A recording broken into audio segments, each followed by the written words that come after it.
Hello दोस्तों, नमस्कार। मैं अभिषेक कसाना आपके अपने ही टीच विद अभिषेक चैनल में स्वागत करता हूं। दोस्तों, सीटेट के न्यू पॉजिटिव और नेगेटिव टैग वर्ड है जिनसे पूरा पेपर हम सॉल्व कर सकते हैं। दोस्तों, 150% में से मैं आपको बताऊं 120 प्लस क्वेश्चन आपके पॉजिटिव और नेगेटिव वर्ड पर बेस होते हैं, यानी कि आधारित होते हैं। मैं कहूँ तो अगर चैनल पर आप दोस्तों नए हैं तो चैनल को सब्सक्राइब कर सकते हैं ताकि आने वाला नोटिफिकेशन आपको मिल सके। सब्सक्राइब, लाइक एंड शेयर भी कर सकते हो आप, ठीक है। तो चलते दोस्तों वीडियो पर स्टार्ट करते हैं। इधर हमारे दोस्तों है नेगेटिव वर्ड, इधर है पॉजिटिव वर्ड। तो जैसा कि सबसे पहला वर्ड है हमारा ओनली।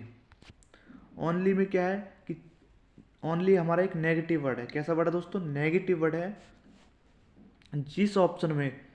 जिस ऑप्शन में नेगेटिव वर्ड दिख जाए, चाहे ऑप्शन कितना ही बड़ा, जैसे कि 1 2 3 4 4 ऑप्शन है, इसमें 3-4 वर्ड लिख रहे हुए हैं, तो ओनली वर्ड चाहे आगे लिख रहा है, पीछे लिख रहा है, कहीं भी लिख रहा है, अगर किसी ऑप्शन में है कि only standardize, only female, only male, ठीक है, ओनली डेवलपमेंट, ओनली इन्फेंसी, इस तरीके से वो क्या हो जाएगा, आपका ऑप्शन नेगेटिव में पहुंच जाएगा।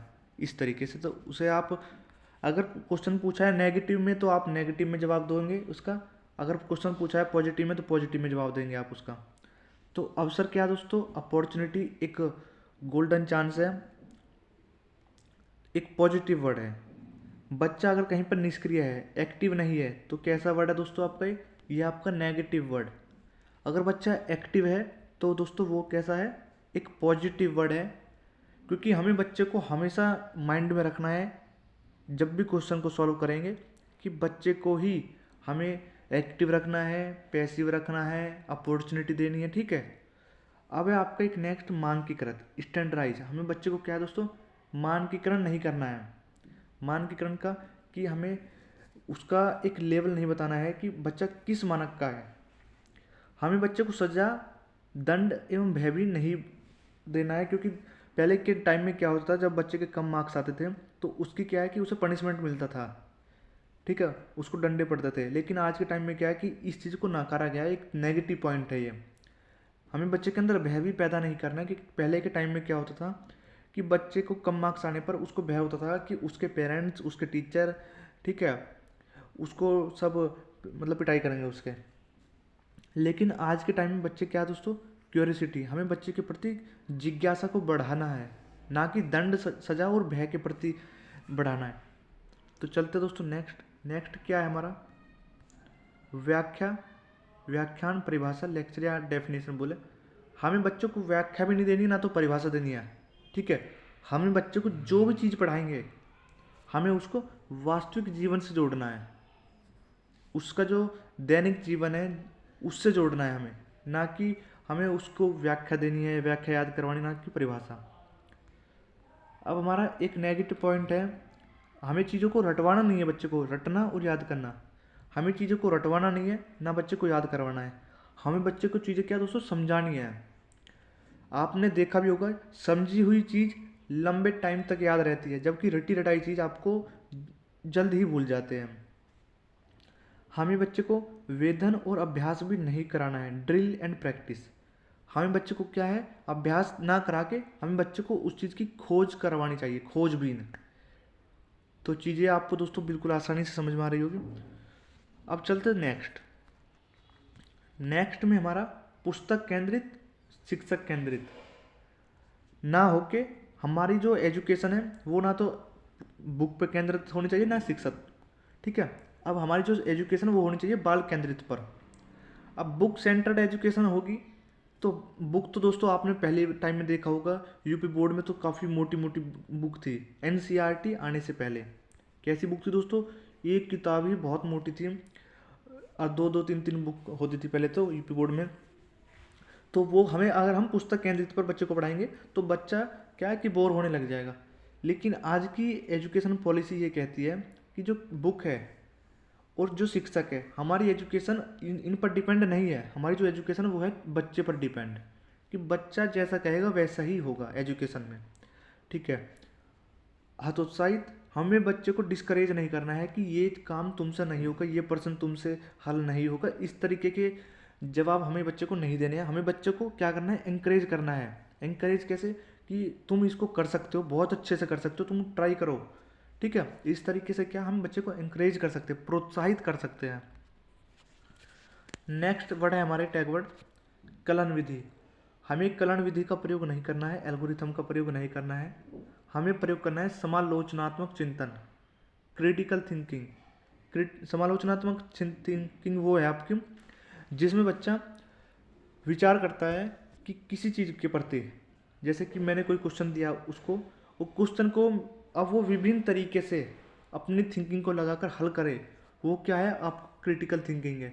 कलन विधि में क्या है, एक रटी रटाई चीज़ है, उसको लिखने, जैसे कि आपको पता है कि 3+5, इसको रटी रटाई चीज़ क्या है कि 8। अब बच्चा क्या है, इसको थिंकिंग लगा के सॉल्व नहीं करेगा कि 5 चीज़ें है, ए 1 2 3 4 5 1 2 3, इस तरीके सॉल्व नहीं करेगा। 3+5 = 8, ये होगी आपकी कलन विधि इस तरीके से। अब है आपका पृथक्करण और नामांकित। पृथक्करण का मीन्स यहाँ पर यह है कि हमें बच्चे को, इंटेलिजेंट बच्चे को, जैसे कि ये क्लास है आपकी, इसमें इंटेलिजेंट बच्चे इस रो में बैठेंगे और जो कम इंटेलिजेंट वो इस रो में, हमें इस तरीके से पृथक्करण बच्चे का नहीं करना है। नामांकित भी नहीं करना है कि ये इंटेलिजेंट बच्चा है, ये कम इंटेलिजेंट है, इस तरीके की भी लेबलिंग हमें नहीं करनी है। हमें सभी बच्चों की क्या है कि सेंसिटिव बनाना है, कि सेंसिटिव, संवेदनशील बनाना है हमें बच्चे को। अब है आपका नेक्स्ट पॉइंट समेटिव और फॉर्मेटिव। समेटिव और फॉर्मेटिव कौन से वर्ड है? समेटिव वो होते हैं दोस्तों जो ईयरली एग्जाम होते हैं। कैसे दोस्तों? Yearly exam. और फॉर्मेटिव ये है कि जब आप का टीचर आपको पढ़ा रहा है और आपसे तुरंत उसी में से कुछ पूछ ले, साथ के साथ चीज़ों को पूछ ले, वो है आपका फॉर्मेटिव असेसमेंट। जैसे कि मैं आपको पूछ लूँ कि जो ओनली वर्ड है वो पॉजिटिव है या नेगेटिव वर्ड, तो ये क्या है, कौन सा असेसमेंट हो गया? मैंने आपको पढ़ाया और पढ़ा भी रहा हूँ आपको, साथ के साथ पूछ भी रहा हूँ, ये हो गया आपका फॉर्मेटिव असेसमेंट। जो ओनली है दोस्तों वो है आपका नेगेटिव वर्ड। ठीक है, याद रखना है बिल्कुल अच्छे से, सबसे ज़्यादा यही पूछा जाता है, यही मिलता है ऑप्शन में। अब है आपका तुलना। कंपैरिजन हमें नहीं करना है, किसी भी बच्चे का किसी भी बच्चे से हमें कंपैरिजन नहीं करना है, भूल से भी, कभी भी। ठीक है, जैसे कि ये बच्चा इंटेलिजेंट है, ये कम इंटेलिजेंट है, अब तुम इस क्वेश्चन को सबसे पहले सॉल्व करो। ठीक है, अब हम बोलते भी है कि तुम इस क्वेश्चन को सॉल्व नहीं कर पाओगे, ये कर लेगा इसको, इस तरीके की कंपैरिजन भी हमें नहीं करनी है। कभी कभी पेरेंट्स भी बच्चे से बोलते हैं कि उसका लड़का देखो, फलाने का लड़का देखो कितना अच्छा निकल गया, उसने वो एग्ज़ाम के लिए कर दी, तुझ पे अभी ये भी नहीं हुआ। तो इस तरीके की भी कंपैरिजन हमें बच्चे के प्रति नहीं करनी है। त्रुटि एवं भ्रांतियाँ, बच्चा जितनी गलतियाँ करेगा, जितनी मिसकंसेप्शन उसके अंदर होगी, उसके अंदर क्या दोस्तों उतनी ही समझ विकसित होगी।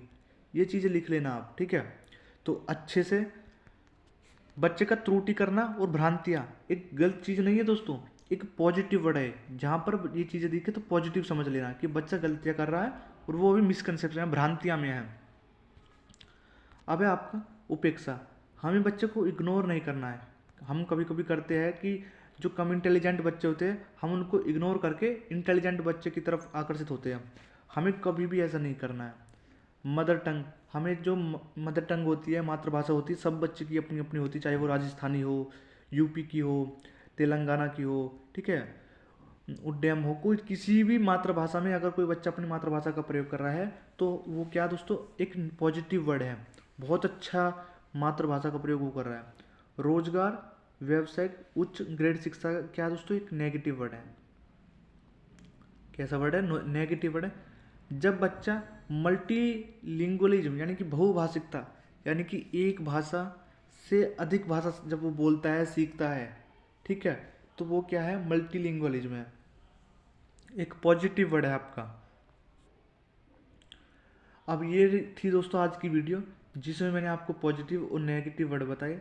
तो मैं आशा करता हूँ दोस्तों चीज़ें बहुत आसानी से आपको समझ में आई होगी। ठीक है, तो फिर मिलते दोस्तों नेक्स्ट वीडियो के साथ में, तब तक बने रहिए हमारे चैनल पर। धन्यवाद।